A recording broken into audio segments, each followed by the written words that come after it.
Yes, my name's Billy Showtime Corsetti, and my guest today is John Avino. Are you ready, John? Hey, Bob, thanks for having me. How's everything going? Good. It's going good, John. You were telling us about something about 1980? 1980, the first time they ever won a World Series. During the season, the last 3 games of the year, they only won 92 games.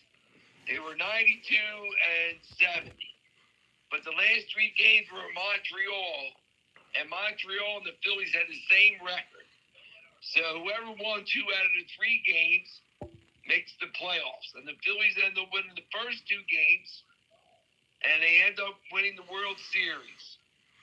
They went and played. Mike Schmidt was MVP of the National League and also of the 1980 World Series. So 92 games. It's a good season, right? Very. Excellent. In 2008, they won 91 games. And they won the World Series. 91's a lot of wins. So right now, everybody was looking at, they're going to win 110 games, 105 games. Guess what? They're on pace to win 95 games. Good enough to get into playoffs. And I think that we're going to be fine.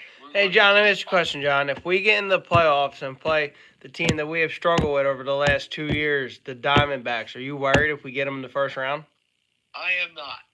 I am not worried at all because by then I think that the coach will have everything together because right now he's trying to figure out a way of getting the 5th, 6th, 7th, and 8th and 9th batter together. He's going to have to start thinking about not going lefty, righty, because they're baseball players, right? They're all there to win. So his objective is to get that lineup in there and make sure it works before the playoffs start. Because the hottest team is going to win the World Series. I think he's doing a good job. What do you think, Bob? I think right now, look, I've told you this before. I'm not a huge fan of Thompson. Yes, you did. But this losing streak ain't all on him because they're not, and I'll tell you that, and I'm man enough to admit it, it's not all on him. They're not hitting, their pitching's been terrible, and they're not playing good defense. He can't do anything about that shit. Exactly. Play ball, right? I still think they're trying to. I know what you're saying, move Nick Castellanos out to the 5th hole, but I understand what he's trying to do. He doesn't want Marsh and Stott batting too close to each other, probably because they're both lefties, and they're both batting in the 230s right now. They're both struggling. Brandon Marsh is 1 for his last, 18 or 19? Yeah, but he's coming up with runners on base. Who would you rather see up? Would you rather see Stott, Marsh, or Castellanos up in those situations? Castellanos. Look, John, I agree with you, John. But at the end of the day, that's what I think he's thinking. He doesn't want, unless he needs to find someone. If he does drop him down, to put in, unless you drop Marsh or Stott to the 6th hole, to put in, that's what he's thinking, to put in front of Marsh and Stott because they're hitting so bad. Okay, and I can see that. But think about them batting 8th and 9th. Because you're not looking for much offense from those 2 particular players. You're looking for more defense than anything else. So, do you like Rojas? I do like Rojas. Defensively, he could play, and he's trying his best to hit the ball. I just can't understand, why his struggles are the way they are. I mean, they look at, film. They look at the computers every game. They do their homework every game. They should know what to expect. They should know what's coming. They should know what that pitcher's going to try to do to them. That's what I don't understand. Like a lot of times you're swinging at those pitches that are going outside. You know, they don't throw the Phillies fastballs no more because they keep chasing. That one pitcher the other day, Nelson kept throwing the Phillies fastballs and they couldn't hit it. I know because they're not used to seeing a fastball no more. They had a stat today I heard on 610 that pitchers now throw less fastballs to the Phillies. They're the 32nd team out of all the teams that they're throwing fastballs to because they chase. Because they chase. They're very aggressive. They're very aggressive. I don't have an issue with that. I just think Thompson needs to shake them up a little bit. He can't hit for them. He can't pitch for them, but he can fire them up. I least like the first four. Schwarber, Turner, Harper, Bohm. Has to stay that way. And maybe you put Nick in the fifth hole, but then you got to figure out what you're gonna do with the 6 through 9 guys. JT's least. JT's got to be 6. JT's got to be 6. What do you think about Stubbs? Do you wish they kept him? I wish they kept Marchand. I already been saying that, and you know what? Baseball's a business. Like, you can't send more, down Stubbs. You can't do it. You have to put them, out there. You have to put them on waivers or whatever. You can't send them down. You can't do it. He stinks. I know, but he's not going to play in the playoffs. He's not going to play. JT's going to play. So you got 5th, 6th. Now you got to do 7th, 8th, and 9th. The reason I like Marchand up here is because if you ever need a pinch hitter, I don't know, I'm saying you will, and he has a bazooka, he's a switch hitter. He has a little pop, and he can come off the bench and go from each side. So don't you think that Stott is a good defensive player, but you have a guy named Sosa that can play that position. If you really wanted to give Stott a couple days off and see what he could do after that, but I really think we're fine. I have no issues. They got 3 quality pitchers. I'm not worried about it. I'm not even worried about the bullpen. It's the regular season. Your boy Avocado.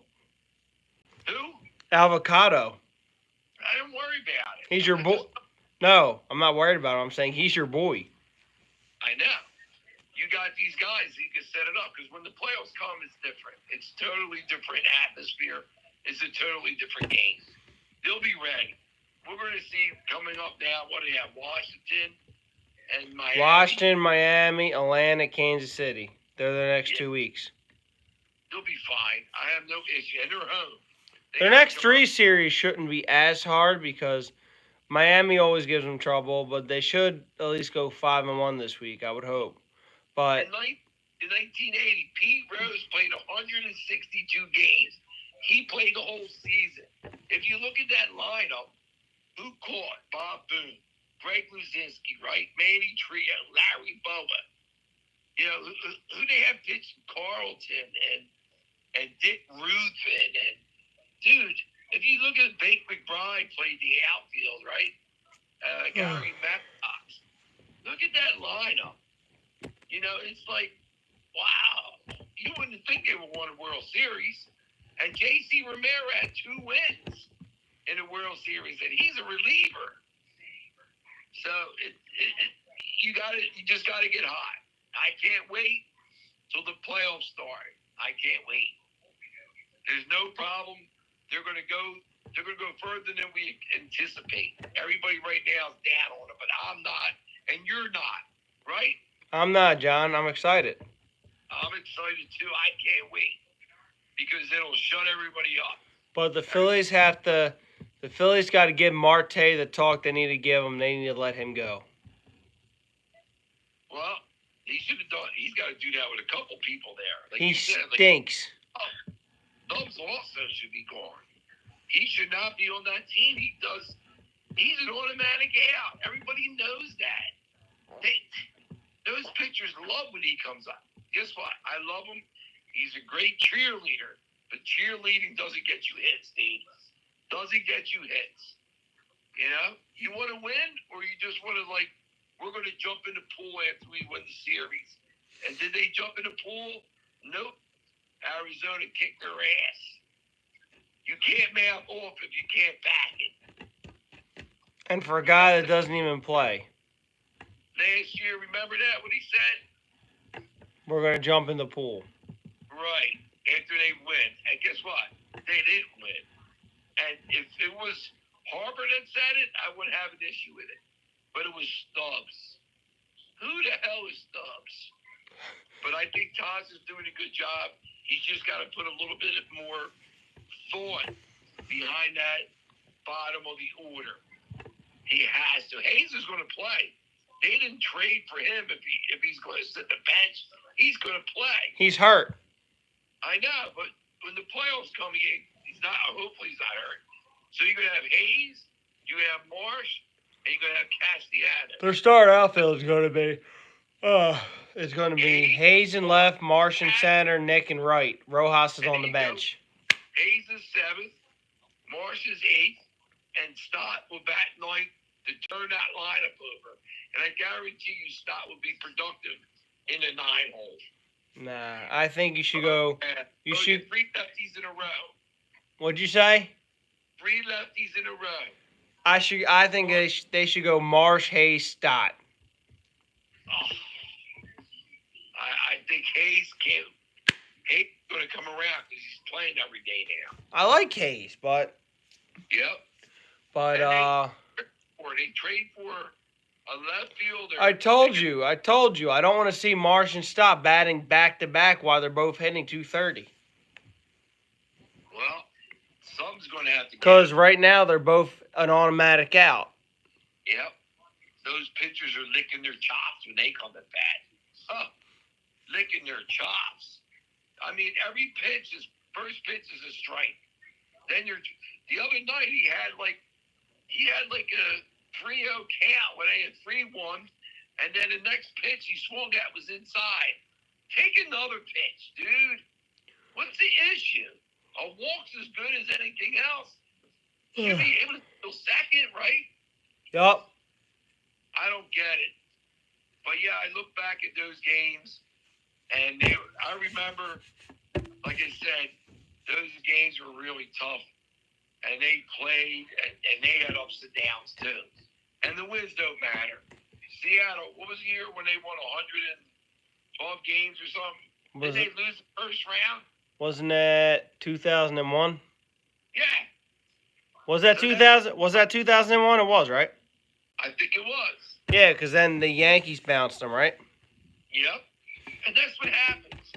I really think that... I don't know if the Yankees bounced them. No, I think the Yankees did beat them. The Yankees won. Yeah, no, I think the Yankees did beat them, didn't they? Yeah. Because they had Derek Jeter. Smitty had 48 homers in 1980. 48. Think about that. And Luzinski only had 19 homers. They really hit the ball very hard. You know, they just played. They stole bases. They manufactured runs. And they won. And that's the way it should be. Like, dude, I can't wait. Because I know. I wanted to ask him about the Hall of Fame. Oh, John, now I know what I wanted to ask you. I want to ask you a couple Hall of Fame questions. You ready? I'm not good with this, but I'm giving it to you. No, not like Hall of Fame questions, like questions in the Hall of Fame. Like a couple simple questions that you should know. I'll try. It's just, first question is, do you think Roger Clemens should have made the Hall of Fame? Yes. Okay, do you think Pete Rose should have made the Hall of Fame? Yes. Do you think Barry Bonds should have made the Hall of Fame? Yes. There you go. They're simple questions. You figured it out. So, did I ever tell you that story with Barry Bonds? No. And we used to sit, like, down below, and Barry Bonds was at the plate, and my son John was at the game. I took him to the game. It was me and him, and we're watching the game, and we're sitting, like, second row. Were they playing the Phillies? Yep. And Barry Bonds swung out a pitch, and the bat came out of his hand, and it came right at at me and my son, and the bat landed next to my son, between the two chairs, and it was him and a little girl, and they both had their hands on the bat. The bat was sitting up, and they both had their hands on the bat. What would you do? Oh, you did tell me this story. You told me it a couple weeks ago, but what would I do? Give it to the little girl.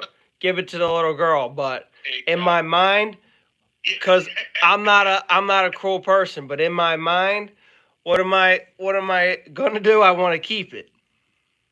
Bub, Barry Bonds bat. Can you imagine that if we would have had a Barry Bonds bat? I would hang it up, John. In my room, I'm making a Philly shelf. Are you really? With like bobbleheads and all that shit. Oh, cool. Like the rings I get from the Phillies games, I'm putting up there. So you know my nephew Michael? Yeah. His room is all Phillies. All Phillies. Bobbleheads and everything you can imagine. You walk in there, it's like unbelievable. Like I said, I got baseball signed by Stan Musial, Ernie Banks, Willie Mays, Mike Schmidt. Who else do I got? Joe DiMaggio. Are these all you? Huh? These are all you? Yeah, I got them signed. I met them all. I got all baseball signed. I have them downstairs. Think about Willie Mays, Ernie Banks, Stan Musial. I got Schmitty. I got Larry Bud. What about Babe Ruth? No, I don't have Babe Ruth.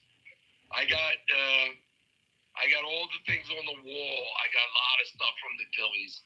The tickets. I remember when 911 was hit, and they canceled baseball for a week. I think it was, and then we went to that game, the first game back, and it was against the Braves. It was just a horrible feeling that night after all that shit happened. But it was good to be back in the seats, you know. But yeah, we used to go a lot of games, dude. Yeah, because it was like a quarter, wasn't it? Yeah, 50 cents. So 1980 World Series. You know the programs? Did I tell you the story? They cost $2.50 back then, right? Yep. $2.50 programs. You know, you keep the scorecard in there. Yep. So this is the World Series. So me and my brother Joe went to the game. We had tickets. So the guy was selling programs. So we walked up. We said, "How many programs you got?" He goes, "I got 100." So me and my brother got some money. We put it together, and we bought every program. We bought all 100 programs. Then we walked about 50 yards, and we stood there, and we sold them for $5 a piece. And we made money. And people were like going, "It says $2.50 on the program." We said, "Take it or leave it, $5." And they bought them. They bought all 100 for $5. True story, dude. True story. It sounds like you have a lot of stories, John. I do. I can tell you a lot of stories. Especially Yankee Stadium. I went to Yankee Stadium to see the stadium, and this guy's walking by, and he drops his nachos on the ground. You know the nachos with the cheese? Yeah. And he fell out of his hands, and he dropped it, and his girlfriend's laughing. And I looked at him and says, "Do you still want them, buddy?" He goes, "I'm not going to eat them." I said, "Okay." And I picked them up, and I ate them. They hit the ground, John. I ate every one of them. What'd he say? He couldn't believe it. Did you get sick? No. How are you going to get sick? How are you going to get sick? They were good. I was hungry. What'd the guy say to you? He's a crazy Philly fan. I was wearing my Phillies gear, you know. Phillies weren't there. We just went to see the stadium, that's all. Was he a Yankees fan? Absolutely. They're all Yankee fans over there. They cheer on every pitch, dude. like Boston. Phillies return to the Yankees next year. They're here, right? No, next year they'll be in New York. Yankees were here this year. I think we do a road trip I'm- and go see them. I'm gonna go to the Yankees game next year. Why don't we do that? Like, get a few of us and go. I'll go. That'd be cool, John. Yeah, we'll get Vinny. We'll get your dad. We should go. We can take a train, go to an afternoon game. See if it's in the afternoon. Wouldn't that be great? That would, John. I would love that. Are you kidding me? To go see the Phillies play the Yankees. Oh, yeah, absolutely. Especially next year. We're even going to be better next year. He was going to make a couple moves on the offseason. He knows he needs to make a couple moves. Yeah. And then we got Painter coming back, right? Yeah, do you like Painter? I love Painter. I do. I can't wait till he's back. He's really good, dude. You know? We're going to have Sanchez, him, Nola, and Wheeler again. What a pitching staff. I still remember when they lost 1-0 to the Cardinals. Roy Halladay. What was it? Roy Halladay. Roy Oswald. Who else they had? Cliff Lee, Cole Hamels. Dude. And they lost. I know. I remember that game. And you know how I remember? Because the first pitch of the game, John Jay smacks it in the corner for a triple.